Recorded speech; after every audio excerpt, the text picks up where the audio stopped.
amigos, es un gusto para nosotros en Nutrición y Salud tener este día al doctor Ernesto Escobar, cirujano bariátrico. Doctor, bienvenido. ¿Qué tal? Muchas gracias por la invitación. Y doctor, entrando en materia, ¿qué es y a qué se dedica un cirujano bariátrico? Bueno, la cirugía bariátrica es cirugía para pérdida de peso que se realiza en aquellas personas que padecen de obesidad severa o superior, es decir, obesidad clase 3 y superior. Y también la cirugía metabólica cuando es diabetes asociada a cualquier grado de obesidad. Ok, es muy importante que todos recordemos y comprendamos que la obesidad, es decir, el exceso de grasa, pone un riesgo a la salud del ser humano. Y si quisiéramos definir de una manera matemática o más exacta, ¿cuál sería el índice de masa corporal óptimo o sugerido para que un paciente sea sometido a una cirugía bariátrica? Bueno, como ya conocemos la fórmula del índice de masa corporal, que es la relación entre nuestro peso en kilogramos dividido por nuestra estatura elevada en metros al cuadrado, ¿verdad? Cuando un paciente ya llega a un índice de masa corporal de 35, esto se define como obesidad clase 2 o severa, y ya es que el paciente con este valor ya es candidato a la cirugía bariátrica si cumple ciertos requisitos. Y definitivamente una obesidad mórbida, es decir, un índice de masa corporal de 40, es indicación ya per se para someter al paciente a este procedimiento. Ahora, con las guías recientes de cirugía, bueno, del tratamiento de diabetes tipo 2, de los últimos consensos, se estableció que la obesidad clase 1 con diabetes tipo 2 asociada a esta, puede ser una indicación para someter a los pacientes a este tipo de cirugía. Entonces, para que los colegas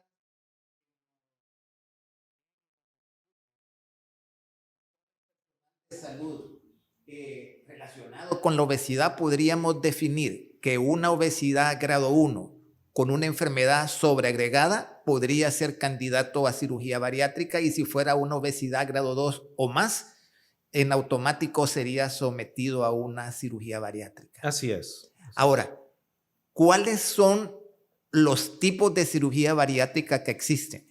Bueno, básicamente, históricamente, la cirugía bariátrica se ha dividido en dos grandes grupos: los procedimientos restrictivos y los procedimientos malabsortivos. Restrictivos se enfoca en disminuir el tamaño del estómago para que el paciente coma en menor cantidad, hay una menor ingestión de calorías y esto le ayude a bajar de peso. Y el procedimiento malabsortivo, como lo dice su nombre, es que se hacen derivaciones del tracto digestivo para que el paciente absorba en menor cantidad grasas y carbohidratos. Ahora, con respecto a esto, ya en la actualidad ya no se realizan procedimientos malabsortivos puros, sino procedimientos combinados de alguna manera restrictiva con malabsortivo. Ok, el doctor nos ha planteado una figura en donde alguien se somete a una cirugía donde el estómago va a quedar pequeñito con poco volumen, 2 o 3 onzas más o menos será el volumen, u otra en donde se hace un bypass o se salta un pedazo de intestino donde va a ocasionar que no pueda absorber nutrientes y se hacen o una mezcla de ambas, que tal vez será la que está en moda. ¿Cuál es a la que nosotros le llamamos o la medicina le habla o se le llama manga gástrica? La manga gástrica, su nombre formal es la resección, la gastrectomía vertical en manga, consiste en la resección del 70% del estómago a lo largo de su eje longitudinal en la curvatura mayor, dejando el estómago en configuración como un tubo largo delgado. De manera común, los cirujanos se refieren a esto como en forma de una banana, sin hacer ningún otro tipo de derivación. Es un procedimiento restrictivo que también tiene un componente metabólico que se ha demostrado que ayuda en el manejo de la diabetes tipo 2 asociada a la obesidad, aunque con menor efecto que un bypass. Y el bypass, ¿cuáles serían, por supuesto, sin profundizar mucho, porque no todos somos cirujanos, pero qué es lo que, valga la redundancia, se salta o se hace el bypass? ¿Qué cantidad de o centímetros de intestino o qué es lo que se salta? Claro, con el bypass lo que hacemos es que del estómago original creamos un nuevo estómago, es una bolsa. De hecho, el término quirúrgico es pouch en inglés, que es una bolsa o reservorio de estómago que se desconecta del resto del estómago. En esta cirugía no quitamos estómago, sino que únicamente lo excluimos y le conectamos un segmento de intestino a esta nueva bolsa. Eso hace que todo el segmento de estómago, la curvatura mayor del estómago, el duodeno, que es la primera porción de intestino delgado, y varios centímetros de J1 queden excluidos y no reciban alimento. Al saltar toda esta porción, estamos disminuyendo la capacidad de ingesta, o sea, el volumen que el paciente puede ingerir, y a la vez estamos afectando la absorción de varias calorías y otros nutrientes también. Ese es un punto importante que regresaremos en un par de minutos.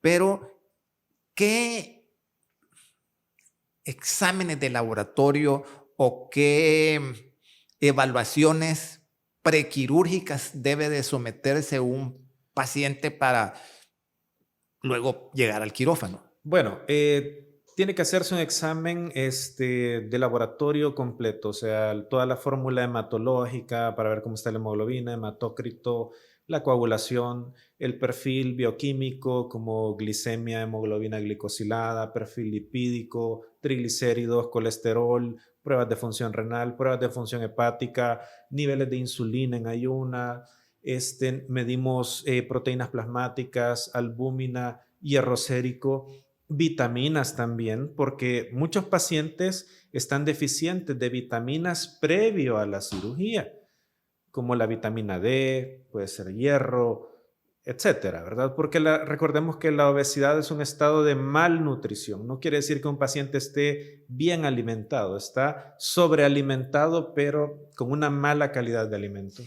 Es bien importante que comprendamos que es necesario un adecuado soporte nutricional prequirúrgico en este tipo de pacientes, porque como el doctor lo dijo muy bien, albúmina y proteínas plasmáticas son factores pronósticos de una buena cirugía, y también, por ejemplo, B12, que se ha visto que los pacientes obesos pueden tener deficiencia de B12. Entonces, estos pacientes deben de ser orientados nutricionalmente antes de la cirugía para pues, llegar en las mejores condiciones posibles. Algunas personas hablan de una dieta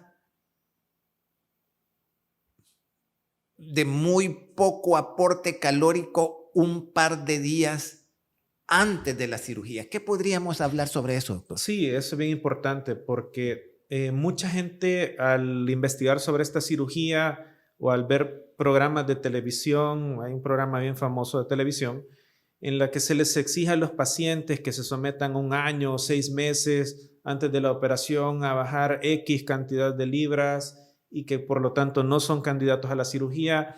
Esa es una práctica obsoleta.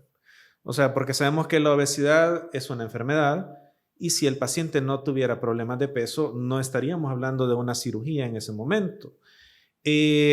Básicamente nosotros, la mayoría ya de cirujanos bariátricos a nivel mundial por diferentes consensos, rechazamos esa práctica y sí se deja una dieta preoperatoria alta en contenido proteico, baja en carbohidratos y grasas, para que el paciente, más que todo va dirigido a que queme grasa visceral. Porque esto nos ayuda a que, por ejemplo, un hígado graso disminuye su tamaño y esto nos permite a que la cirugía sea un poco más fácil, ¿verdad? Porque estamos hablando de una cirugía pues, que es de cierta forma laboriosa y que el exceso de grasa visceral la dificulta. Esto hace la diferencia entre que una cirugía dure 2 horas, 2 horas y media a 4 horas. Y no es una dieta tan larga, usualmente son 10, 15 días preoperatorios. Entonces es bien importante reforzar lo que el doctor nos acaba de decir.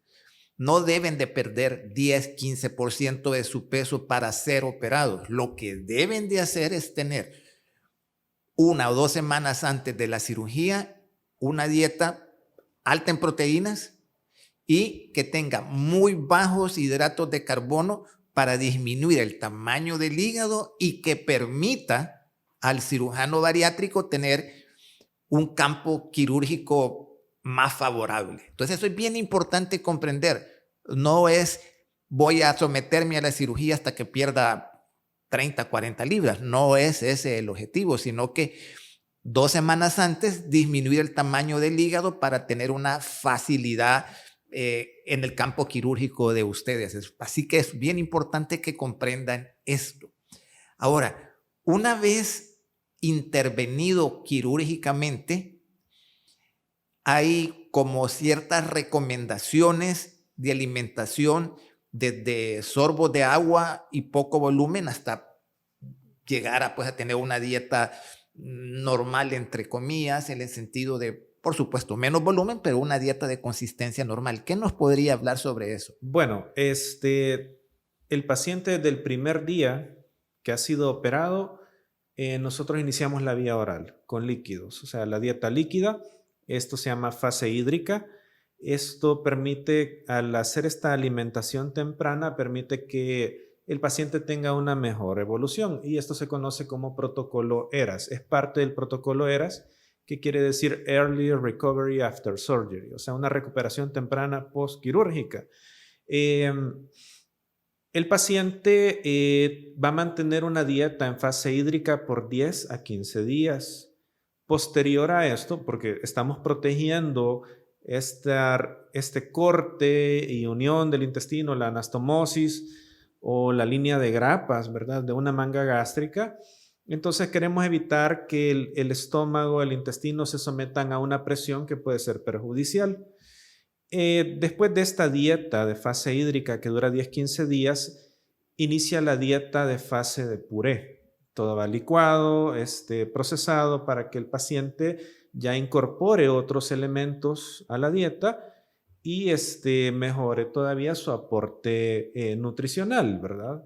Y posterior a esta fase hídrica, que dura también de 10 a 15 días, se inicia la dieta blanda mecánicamente alterada, que ya es muy cercana a la alimentación habitual, siempre siguiendo las recomendaciones nutricionales. Entonces estamos hablando de 3 fases donde el doctor pues Escobar nos plantea una fase hídrica de 15 días, líquidos prácticamente, una fase en puré de otros 15 días, que sería una segunda fase, y posteriormente una tercera fase mecánicamente suave. ¿Qué significa todo esto? Tal vez dentro de todos los protocolos de los que han escrito sobre este tema, los argentinos plantean una figura que tal vez es la que en lo personal a mí me gusta. Ellos plantean que todo paciente tiene que tener un adecuado aporte proteico, sin importar que esté en una fase hídrica, sin importar que esté en una fase mecánicamente blanda, pero tenemos que llegar a proveer el 1.2 gramos de proteína por kilogramo de peso. Por supuesto, esa dificultad de alcanzar 80 gramos de proteínas en una fase líquida es casi imposible, porque ¿cómo proveer 80 gramos donde 4 onzas de pollo son 28 gramos de proteína y sin embargo no lo pueden comer? Entonces es bien importante comprender que los requerimientos proteicos son básicos desde el día 1 de la intervención quirúrgica. Ya licuado, pues es mucho más fácil, y mecánicamente blando, para que todos nos ubiquemos, es aquel alimento donde yo lo puedo deshacer con los dientes del tenedor. Por ejemplo, un filete de pescado se puede deshacer con los dientes del tenedor y quedar deshecho. Un puré de vegetales pueden quedar los dientes. Ese es el concepto de mecánicamente blando. Ahora, regreso a la parte que usted nos hablaba de la mala absorción, porque es muy importante comprender que hay micronutrientes que se absorben, por ejemplo, en el duodeno, como podría ser el calcio, el hierro, el zinc, el ácido fólico, que prácticamente van a ser eh, imposibles de absorber en una condición normal porque se ha saltado esa parte. Me podría, pensando en los requerimientos de micronutrientes, primero hacer la diferencia entre la manga gástrica y el bypass, y luego hablemos un poco más en profundidad de estos micronutrientes que deben de ser suplementados. Claro. Bueno, en general, todo paciente sometido a cirugía bariátrica, independientemente del tipo de cirugía bariátrica que sea, debe ser suplementado con vitaminas, con multivitaminas, micronutrientes. Eso sí, depende el tipo de procedimiento, ¿verdad? Es un error creer que, por ejemplo, una banda gástrica, que ya casi no se hace, que consistía en poner un anillo alrededor del estómago para disminuir la ingesta, era un error creer que estos pacientes no iban a necesitar suplementos vitamínicos. Actualmente ha salido otro procedimiento restrictivo también, que es el Bariclip o clip bariátrico, que es como poner un clip simulando una manga gástrica a lo largo de toda la curvatura mayor del estómago. También requiere de suplementación nutricional, y al igual que una manga gástrica. Solo que para estos procedimientos que son meramente restrictivos, las recomendaciones de diferentes guías internacionales recomiendan, valga la redundancia, que se suplemente al 100% de los requerimientos diarios de manera permanente.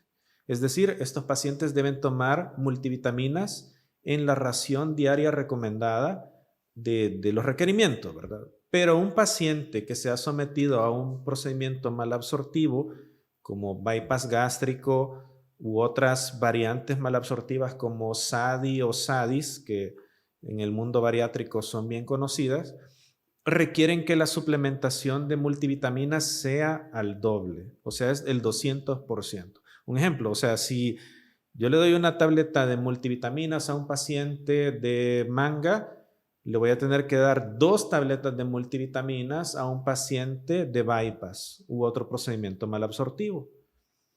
Es bien importante recordar, por ejemplo, yo siempre les digo a los pacientes y tal vez más al familiar, el paciente lo entiende, pero en su emoción de perder peso, como que se nos desorienta en algún momento, pero el familiar es bien importante. La B12 es indispensable y al hacer el bypass gástrico no hay factor intrínseco que active la B12, entonces muchas veces intramusculares puede ser una manera importante de suplementar. Es importante recordar que calcio es importante, hierro es importante, ácido fólico, vitamina C, son bien importantes. Y el mismo protocolo argentino que plantea este mes de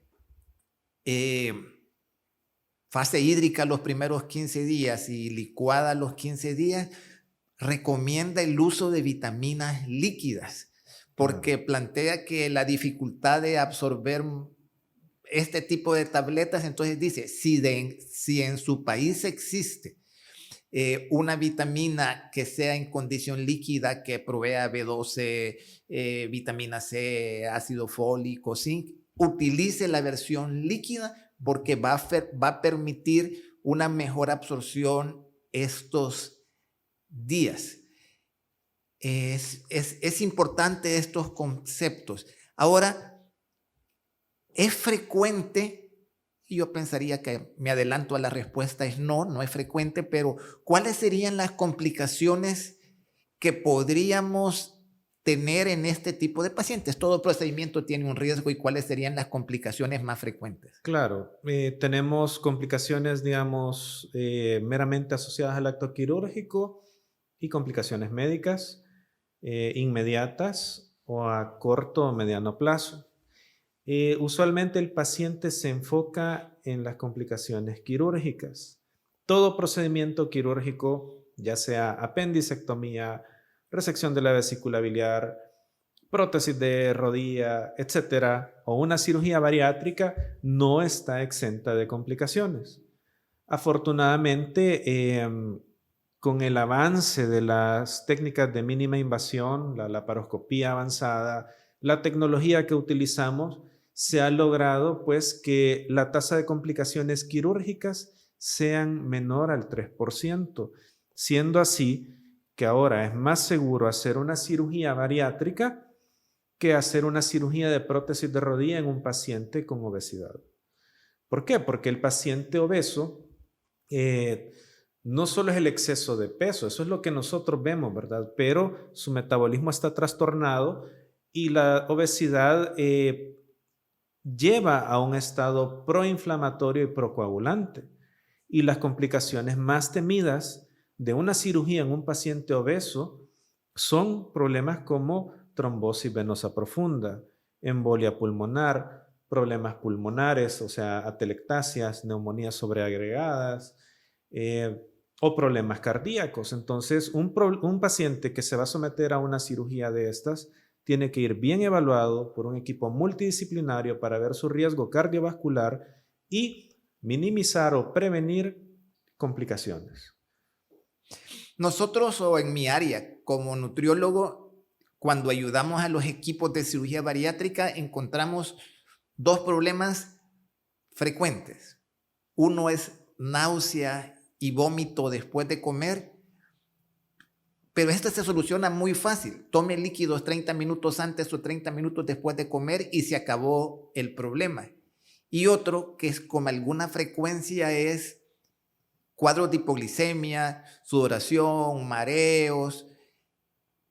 Y ese es porque el paciente, a pesar de tener un estómago pequeñito y absorber menos, sigue con el hábito de comer o tomarse una gaseosa o comerse un pedazo de pan dulce, y al comer algo extremadamente dulce va a ser el cuadro de hipoglicemia. Pero estas complicaciones frecuentes están más relacionados por el mal hábito alimenticio del paciente que con el problema quirúrgico. Y eso es importante porque no es el evento quirúrgico el problema, sino que es el no querer modificar el hábito del paciente. Así es, el paciente tiene que estar bien, tiene que ser bien educado de parte del equipo multidisciplinario, tanto la parte nutricional como por parte del cirujano e incluso la parte psicológica, porque mucha gente cree que la cirugía es la que hace el trabajo y yo no voy a hacer nada, por ejemplo.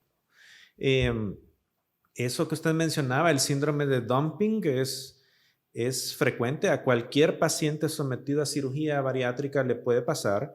También se observa en pacientes que han sido operados del estómago, como por cáncer gástrico u otras enfermedades. Pero básicamente es eso, el paso rápido del alimento que sea altamente concentrado en carbohidratos pasa al intestino de manera rápida, desencadena una respuesta hormonal que hace que se vean todos estos fenómenos: sudoración, palpitaciones, náuseas, vómitos, hasta diarrea, distensión del estómago, distensión abdominal, perdón, y el paciente siente que se va a morir. Afortunadamente son síntomas pasajeros y solo se producen cuando el paciente realiza estos desarreglos o transgresiones de la dieta, cuando el paciente no sigue recomendaciones. Estos síntomas son autolimitados y el síndrome de dumping tiende a resolver con el paso del tiempo también. Doctor, habló del equipo de soporte. ¿Quiénes deberían estar incluidos en el equipo de todo buen programa de cirugía bariátrica? Bueno, el programa de cirugía bariátrica debe ser multidisciplinario. O sea, el paciente tiene que estar siempre monitorizado por las diferentes especialidades, tanto desde el preoperatorio como el posoperatorio. ¿Por qué? Para identificar problemas de hábitos alimentarios, problemas psicológicos que pueden estar condicionando a que el paciente tenga ciertos patrones o conductas que van en detrimento de apegarse al tratamiento.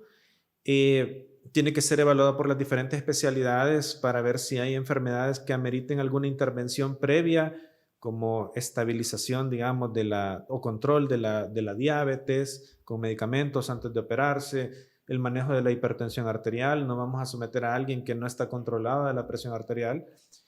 o problemas respiratorios, asma o tabaquismo incluso. Entonces, todo este equipo tiene que evaluar preoperatoriamente al paciente y tiene que darle seguimiento para garantizar pues, que los resultados sean satisfactorios. Bueno, doctor Ernesto Escobar, ha sido un gusto estar con nosotros. Tiene el micrófono a su disposición para dar las recomendaciones finales a la audiencia que ha estado escuchándonos. Bueno, muchas gracias por la invitación. Ha sido una bonita experiencia y bueno, la recomendación es que si queremos recomendar a un paciente a que se someta a cirugía bariátrica, pues realmente es fácil hacer una evaluación basándonos en el cálculo del índice de masa corporal, haciendo la referencia posteriormente a un cirujano bariátrico, que el equipo de cirugía bariátrica sea multidisciplinario, que hay que tener en cuenta la evaluación nutricional preoperatoria y dar el seguimiento estrecho al paciente en su posoperatorio. Eso hace que el programa sea exitoso y que el tratamiento sea exitoso para el paciente, porque es una educación y es un monitoreo constante, permanente. Gracias. Nutricionalmente es importante recordar que los requerimientos proteicos de un paciente obeso son mayores que los de una persona normal, que durante pre y postquirúrgico los requerimientos proteicos van a ser arriba de 1.2, que es indispensable este aporte proteico en el primer mes y tendría que ser una proteína que sea fácil de absorción, líquida, y pues la suplementación de micronutrientes es indispensable. No queda nada más que darle las gracias y recordarle a nuestros amigos que sigan nuestros podcasts en la plataforma de Nutrición y Salud y en nuestras redes sociales para que continuemos aprendiendo gracias a los expertos aquí presentes. Doctor, muy amable y gracias de nuevo. Muchas gracias.